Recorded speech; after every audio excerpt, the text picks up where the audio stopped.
بص، انت مش هتشرب نسكافيه، بس خد مكانه قهوة. قلل الرز وبدله بالفريك. قلل المشروبات او امنع المشروبات الغازية وخد مكانها فاكهة. بدل الحلويات بالمكسرات.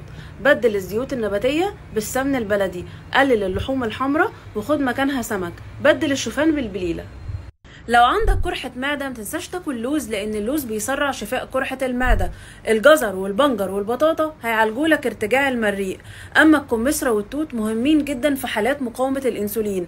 والجوز البرازيلي وكمان المكسرات البرازيلي لا غنى عنها في حالات خمول الغدة الدرقية.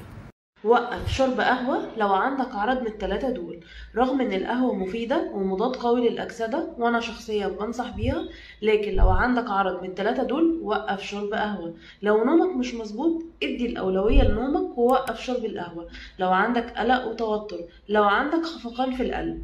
مفاجأة من العيار التقيل، عنصر أغلى من الذهب لمرضى الغدة الدرقية. العنصر ده بيساعد الغدة الدرقية إنها تشتغل بشكل كويس، كمان بيحميها من التلف.